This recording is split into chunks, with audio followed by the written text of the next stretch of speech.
Continuando, la siguiente presentación está a cargo de Gerardo Marró. Él es director de la Biblioteca de la Universidad de Vigo, en España, miembro del Comité Ejecutivo de Cruen Revium, Red Española de Bibliotecas Universitarias, y coordinador de la línea estratégica 4, Bibliotecas y Agenda 2030. Les recordamos que pueden hacer sus preguntas por el chat y también por la red social Twitter usando el hashtag BiblioU2022. Estas serán formuladas luego, posterior a la conferencia. Gerardo, muchas gracias por estar con nosotros y nosotras desde España. La palabra es suya. Muchas gracias a ti, Rafael. Buenos días a quienes están al otro lado del océano. Buenas tardes a los que están de este lado del océano. Voy a compartir mi presentación. Espero que se vea sin problemas. Bien. Como no puede ser de otra manera, mis primeras palabras son para agradecer a los organizadores de este 8º Congreso de Bibliotecas Universitarias y Especializadas su gentil invitación a participar en él, lo cual, créanme, es todo un honor tanto para mí como para la institución a la que yo represento, que es, como se ha dicho, la Red Revium de Bibliotecas Universitarias Españolas. Y un agradecimiento especial también a mi colega Rodrigo Donoso, director del SISIP, que fue la persona que me contactó inicialmente y que junto con su equipo me ha dado todo tipo de facilidades y ayudas para poder estar hoy aquí entre todos ustedes, aunque sea de manera virtual. Muchísimas gracias, apreciado Rodrigo, a ti y a tus colaboradores. Precisamente fueron los organizadores del evento los que me indicaron que con respecto a mi intervención sería de sumo interés que abordase los 4 ámbitos de la actividad bibliotecaria que, según la guía para los ODS de Revium, deberían priorizar las bibliotecas universitarias a la hora de plantearse trabajar en pos del desarrollo sostenible. Estamos hablando de actividades formativas y alfabetizadoras, de la contratación de bienes y servicios, de la gestión del patrimonio bibliográfico y de la promoción del acceso abierto.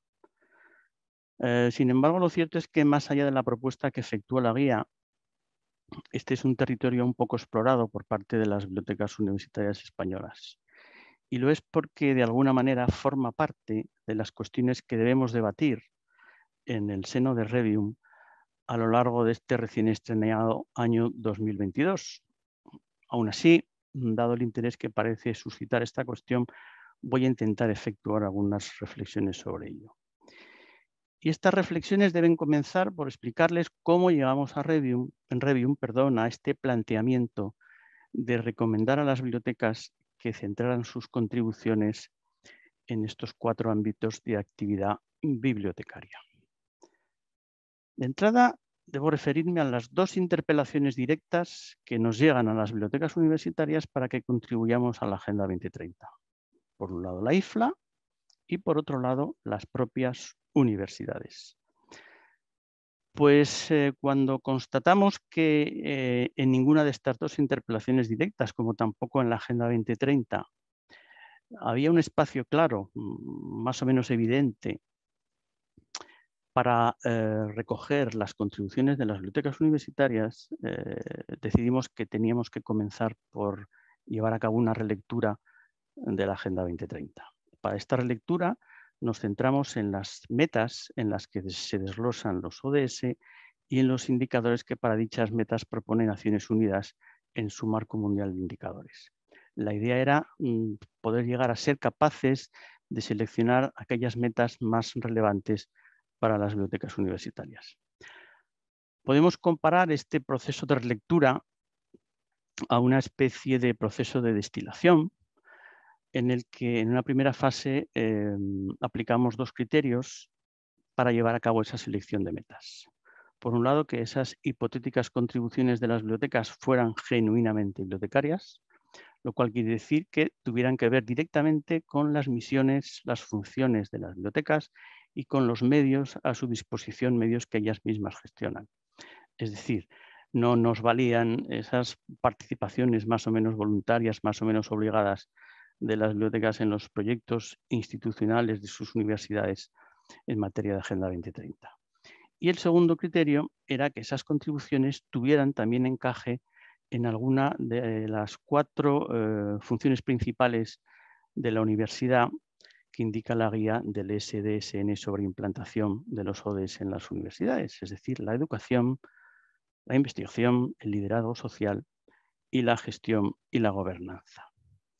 Pues utilizando estos 2 parámetros, revisamos las 169 metas y los 200 y pico indicadores de Naciones Unidas con el resultado final de una primera selección de las 31 metas que pueden ver aquí, correspondientes a 13 ODS.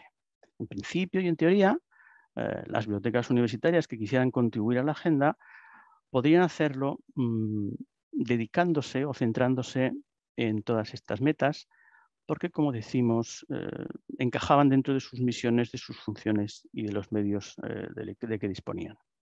Aún así, decidimos llevar a cabo un segundo proceso de destilación sobre esta selección inicial, basándonos en este caso en el esquema de las 6 transformaciones estructurales que, según Günter Sachs y otros reputados economistas del desarrollo, debería acometer ineludiblemente la sociedad si es que realmente queremos alcanzar esos ODS para el año 2030. De las 6 transformaciones que estos autores plantean, a juicio de Revium, son la primera y la sexta las verdaderamente relevantes en el caso de las bibliotecas universitarias. La primera transformación tiene que ver con la educación, en este caso con la educación superior, y también con la lucha contra todo tipo de desigualdades, comenzando por la desigualdad de género. Y por otro lado, la transformación sexta, que tiene que ver con ser capaces de orientar la revolución o la transformación digital al desarrollo sostenible. Bien, pues gracias a este segundo proceso de destilación, llegamos a reducir la selección inicial a únicamente 7 metas, estas que ven aquí, correspondientes a 5 ODS. Por eso la guía de Revium propone a sus bibliotecas concentrar sus esfuerzos en materia de contribución al desarrollo sostenible en estas 7 metas.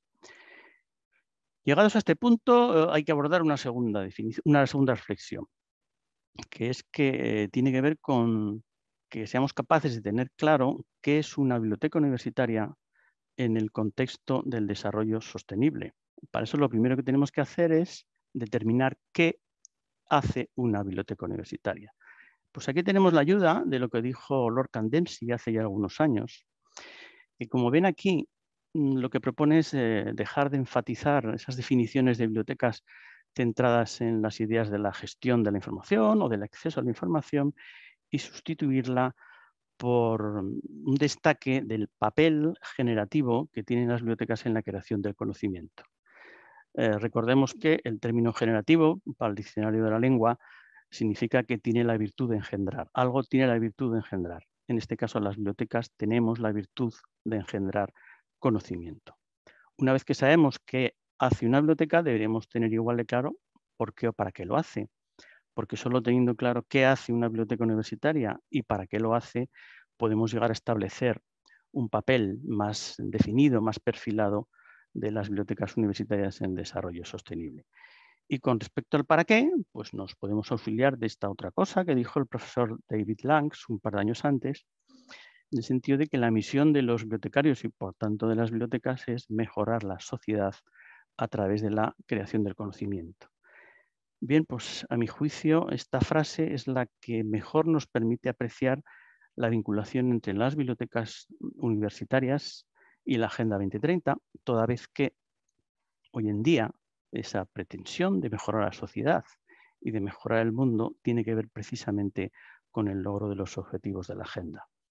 En este sentido, creo que las bibliotecas universitarias deberíamos dejar de refugiarnos en esa idea que tenemos de que somos instituciones virtuosas, que no hacemos daño a nadie y que bastaría conseguir así para contribuir al desarrollo sostenible y a la mejora del mundo. No, esto ya no es suficiente. Tenemos que pasar a la acción y convertirnos en agentes activos de ese proyecto global de mejora del mundo llamado Agenda 2030. Y para pasar a la acción, pues no hay nada mejor que centrarnos en lo que mejor sabemos hacer, que es decir, en recopilar y organizar información, en compartir recursos en facilitar un acceso amplio y igualitario a la información, en formar a los usuarios, en preservar el conocimiento. Y esto es lo que precisamente nos lleva a esos 4 ámbitos de actividad para los que la guía de Revium recomienda aplicar unos nuevos enfoques o enfoques renovados más centrados en la contribución al desarrollo sostenible. La actividad de formar, alfabetizar y dotar de competencias a nuestros usuarios, la actividad de difundir y proteger el patrimonio bibliográfico que tenemos a nuestro cargo, la idea de promover el criterio de sostenibilidad en las compras de bienes y contrataciones de servicios que requieren nuestra actividad y, por último, la actividad de facilitar el acceso libre a la información científica a través del acceso abierto, de los datos abiertos, pero también a los contenidos educativos a través del OER y, por supuesto, el respaldo y el soporte a la ciencia abierta.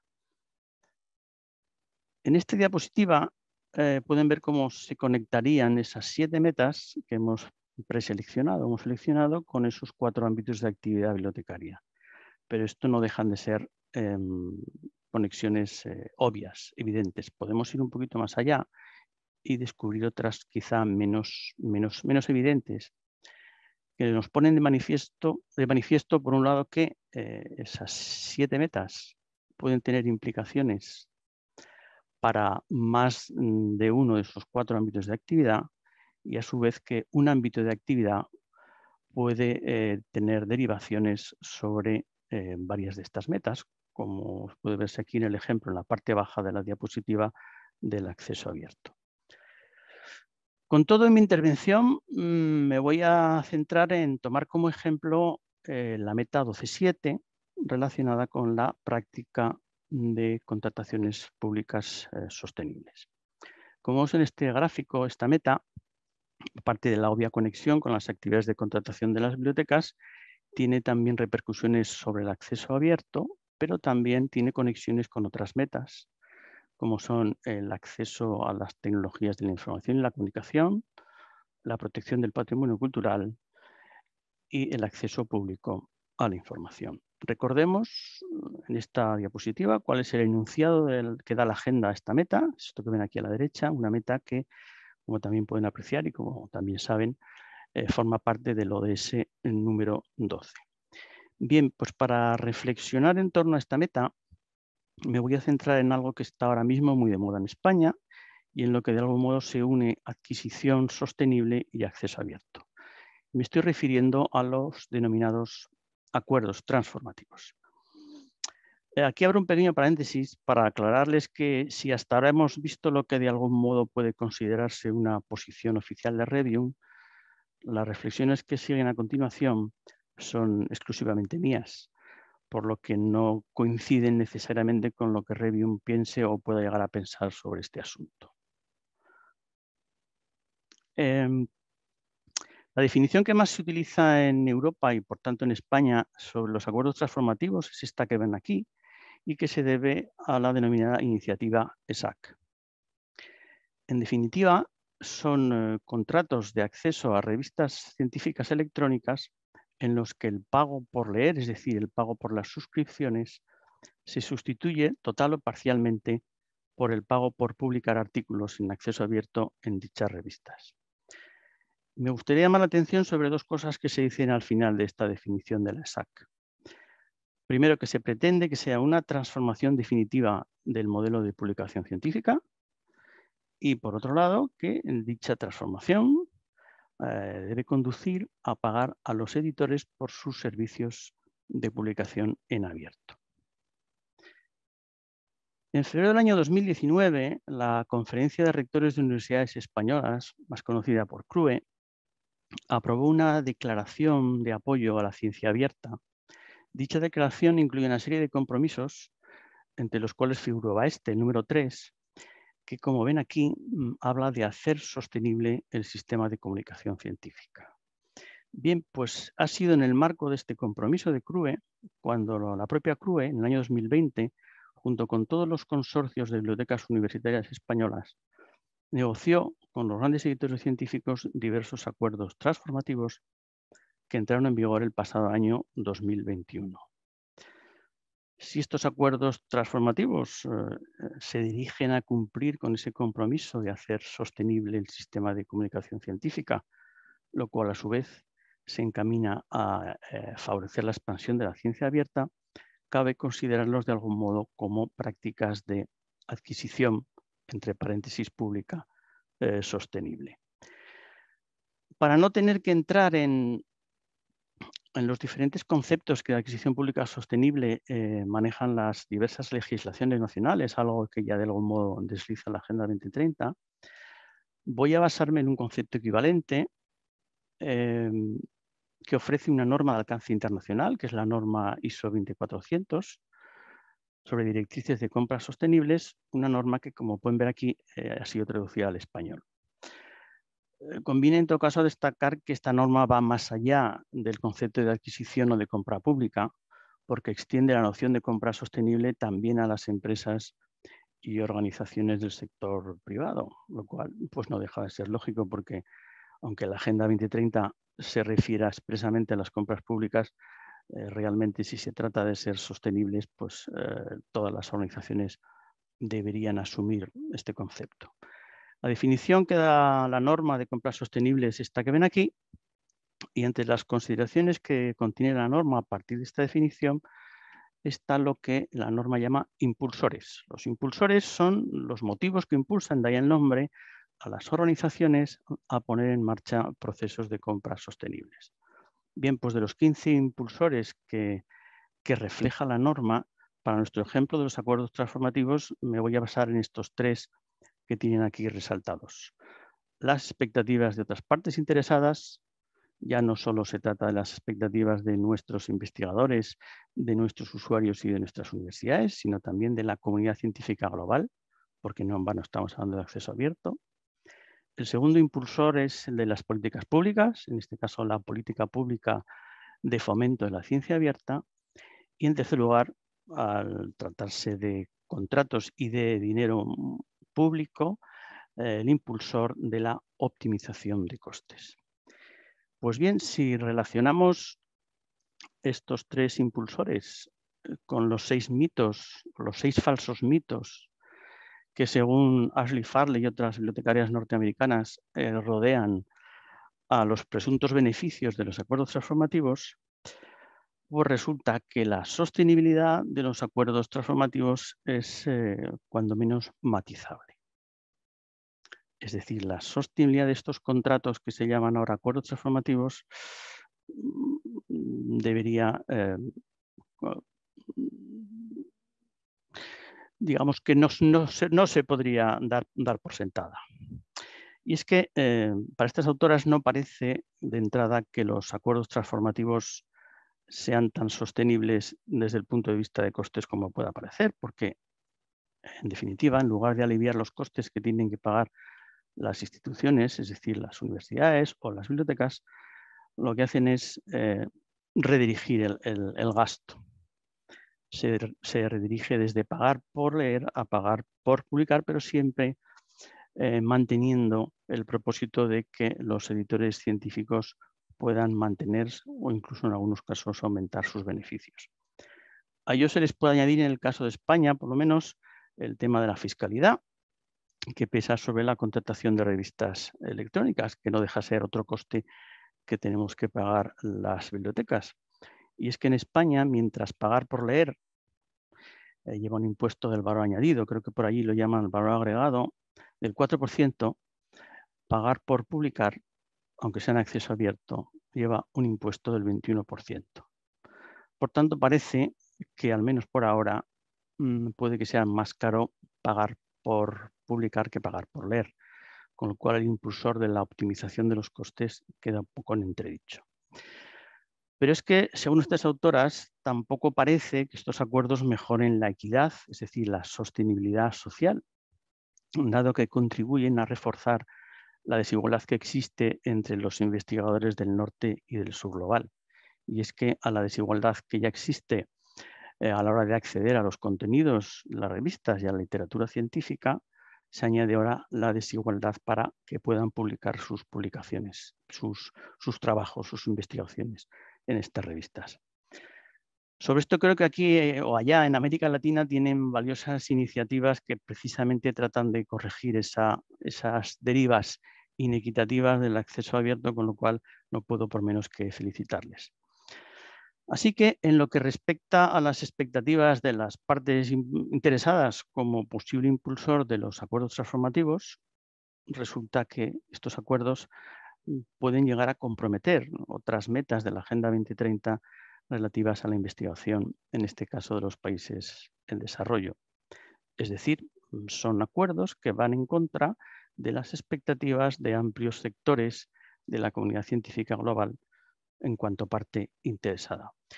Y con ello me refiero, como pueden ver aquí, a la meta 9.5, que se dirige a aumentar la investigación científica en los países en desarrollo, a la meta 9B, que trata de apoyar el desarrollo de tecnologías, investigaciones e innovación en los países en desarrollo, y a la meta 17.6, que trata de mejorar la cooperación internacional en materia de ciencia y acceso a la ciencia. En resumen, si nos creemos la Agenda 2030, deberíamos haberla tenido en cuenta a la hora de negociar estos acuerdos transformativos. O dicho de otro modo, la Agenda 2030 debería ser un impulsor de los procesos de adquisición sostenible.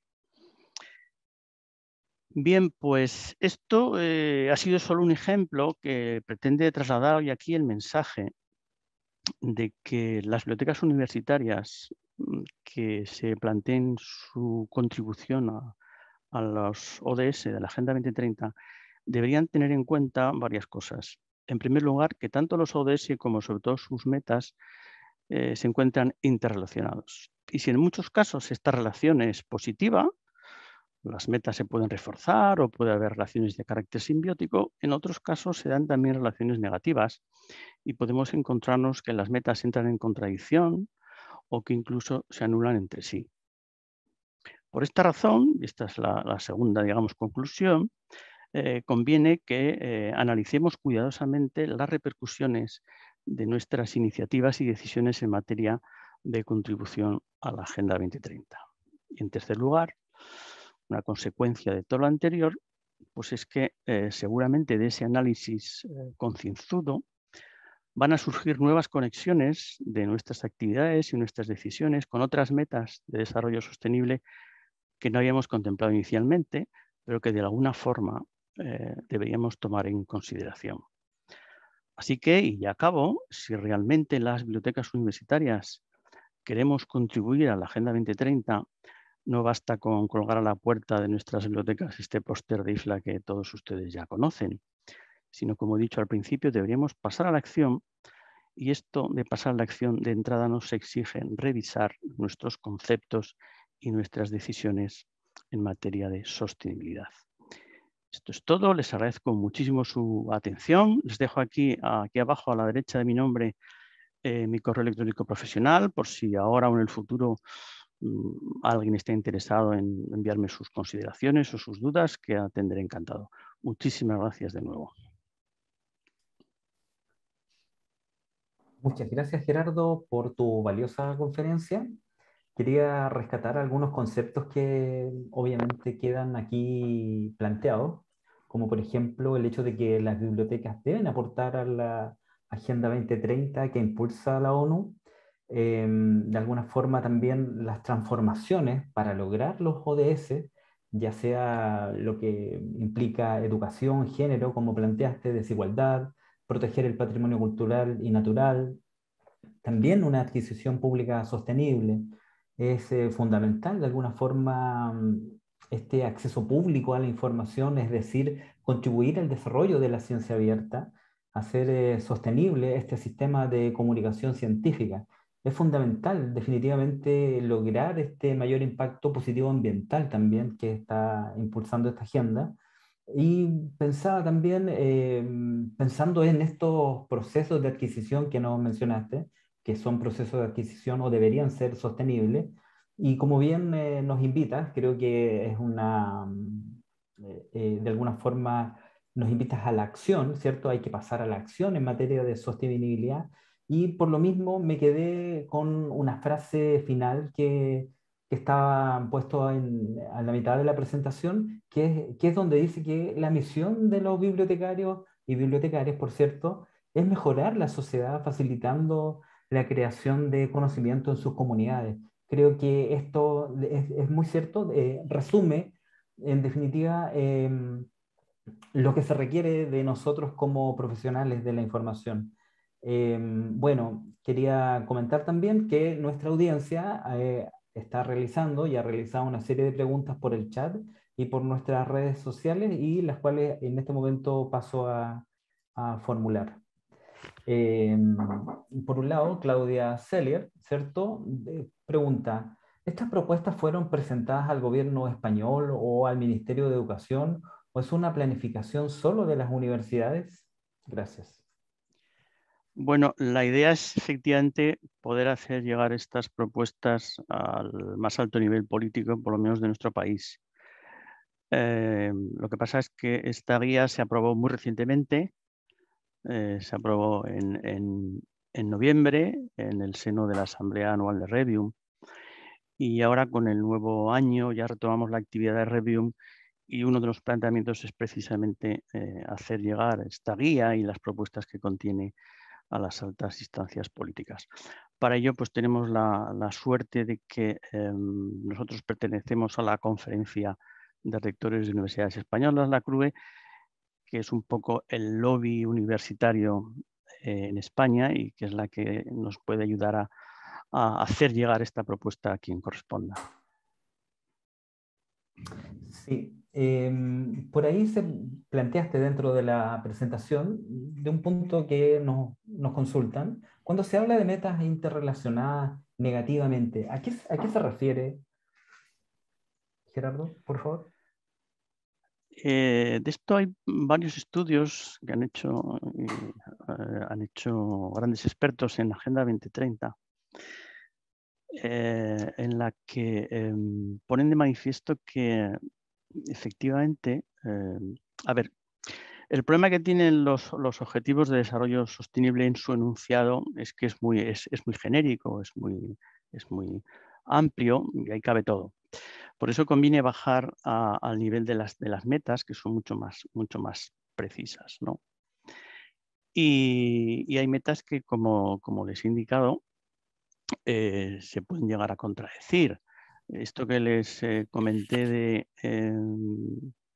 que por un lado estamos diciendo que debemos acometer procesos de contratación pública sostenible, pero sin tener en cuenta que esa visión nuestra de la sostenibilidad económica puede estar perjudicando a otras metas relacionadas, en este caso con la investigación de los países del sur global, es un pequeño ejemplo de estas contradicciones. Por ejemplo, en el tema, quiero recordar que en el tema de la nutrición, pues había planteamientos de estos. Nos están diciendo que no cultivemos o que no hagamos esto, pero también nos están diciendo que la gente no se muera de hambre. ¿Cómo lo vamos a poder hacer?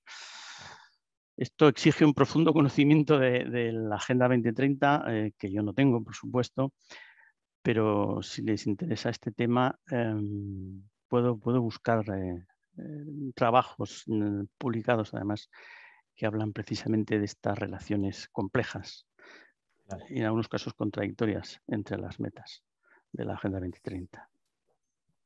Sí, por otro lado, ¿qué indicadores se podrían implementar en una biblioteca para saber si actualmente está cumpliendo con alguno de los objetivos de desarrollo sostenible? ¿Cómo los han medido ustedes? Uno de los planteamientos que tiene nuestra guía es precisamente el que, aprovechando que Revium es un entorno cooperativo, que podamos acordar unos indicadores comunes.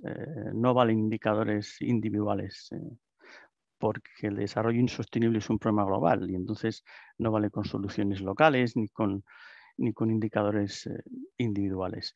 Tenemos que entre todas las bibliotecas universitarias consensuar unos indicadores comunes y hacerle llegar a nuestro gobierno que introduzca alguno de esos indicadores bibliotecarios en sus informes anuales de revisión de la Agenda 2030. del cumplimiento de la Agenda 2030. Esto es algo que plantea IFLA ya y que nosotros lo vamos a asumir como un reto a lo largo de este año 2022. Revium tiene un grupo muy activo de estadísticas bibliotecarias y seguramente vamos a trabajar con ellos para poner en marcha una batería de indicadores, tampoco muchos, pero sí por lo menos significativos, que permitan visibilizar el papel de las bibliotecas en el desarrollo sostenible y por otro lado nos sirvan a nosotras mismas como orientación para seguir avanzando. Pero no le puedo dar ningún indicador hoy por hoy. Claro. Bueno, comentarte, Gerardo, que la audiencia está felicitando de alguna forma y Muy agradeciendo la amables, son muy exposición. amables. Sí, sí, porque en el fondo es un tema muy, muy relevante. En el fondo hay que hablar sobre esto y definitivamente contar con tu exposición nos permite también traer este tema no solo a Chile, sino que a Latinoamérica, a nosotros. Obviamente nos cuestionamos qué estamos haciendo bien, qué nos falta. Y bien, así que te agradecemos también nosotros como organizadores que nos puedas contar sobre esto. Quiero continuar con otras preguntas, como por ejemplo, las bibliotecas generalmente están insertas dentro de instituciones, muchas veces que no le han tomado la importancia o no han ejecutado cambios que vayan en la línea de los ODS. Y esto podría limitar las gestiones de la biblioteca. ¿Cómo podría una biblioteca promover estos cambios internamente para que para que en la institución exista una mayor conciencia de todo lo que nos has expuesto hoy día? Pues esta persona que hace esta consideración tiene muchísima razón. Es decir, a menudo puede pasar que nuestras instituciones, no lo digo para mí, que nuestras instituciones no hayan reparado lo suficientemente en los problemas del desarrollo sostenible y los planteamientos de la agenda. Y ahí encaja la idea que les comenté de que las bibliotecas debemos constituirnos en agentes activos. Es decir, si la montaña no viene a Mahoma, será Mahoma el que tenga que ir a la montaña. O al revés, no me acuerdo cómo es el dicho. Entonces, pues una contribución muy interesante por parte de las bibliotecas sería precisamente que hicieran advocacy de la Agenda 2030 en el seno de sus instituciones. Eso sería un buen principio para empezar a trabajar en favor del desarrollo sostenible. Claro. En su experiencia en España, ¿los usuarios han tenido la posibilidad de sugerir nuevas ideas a la biblioteca que vayan en favor de estos objetivos de desarrollo sostenible? Y si es así, ¿cómo se llevó a cabo esto? ¿Cómo recopilaron esta información? Pues por ahora no hay ninguna iniciativa de alcance en esta materia que se me indica. Por supuesto, todos los usuarios de las bibliotecas tienen sus canales de comunicación con las bibliotecas. En todas las comunidades universitarias siempre hay sectores muy interesados por este asunto, pero digamos que hoy por hoy no hay ninguna iniciativa general para esto que desde luego sería del máximo interés. Quizá aquí habría que comenzar porque las propias universidades transmitieran a sus alumnos la importancia de la Agenda 2030 y qué es el desarrollo sostenible. Porque a menudo, que es lo que yo de algún modo más estoy viendo, este tipo de sugerencias que nos pueden llegar por parte de los usuarios son sobre todo de carácter medioambiental. Y eso está muy bien, el medio ambiente es preocupante, todos los grandes problemas del medio ambiente están ahí, pero no son los únicos que generan insostenibilidad. Entonces, Claro. yo creo que es necesaria una educación en desarrollo sostenible, la propia agenda lo dice, las universidades deberían prestarla y yo creo que las bibliotecas también deberíamos hacerlo, aprovechando nuestra experiencia alfabetizadora. Sí, algunos comentarios para ir cerrando ya. Comentarios del público. Dice que, por ejemplo, Valentina Santa Cruz dice que es un tema complejo en Centroamérica, donde los procesos burocráticos y de fiscalización están en el siglo XIX. Por otro lado, también tenemos comentarios de Susana Nauto, dice, espléndida presentación, muy inspiradora y con ideas concretas. Julia Martínez también nos dice, excelente conferencia y claridad en lo expuesto. Bueno, la verdad es que son muchas las felicitaciones que llegan, Gerardo. Estaríamos finalmente, queremos agradecer tu conferencia y el tiempo que has dedicado a responder las preguntas de nuestra audiencia. También queremos agradecer a nuestra audiencia que está en Zoom y en el canal de CICIP en YouTube. Al finalizar la sesión se abrirá una encuesta de evaluación de esta segunda jornada. Les queremos invitar a contestar. También por otro lado, recordamos que a las 3 de la tarde, 15 horas hora de Chile, comienzan los talleres. La participación requiere de inscripción en cada uno de ellos y aún están a tiempo para ser parte de estas actividades en la siguiente jornada. Nos vemos a las 15 horas o si no, en las conferencias de mañana. Que tengan una buena tarde, noche o mañana, dependiendo de dónde nos estén viendo. Les recordamos que mañana deben acceder con el mismo link que utilizamos hoy. Muchas gracias a todos, muchas gracias Gerardo, nos estamos viendo. Gracias. Muchísimas gracias. Saludos a todos.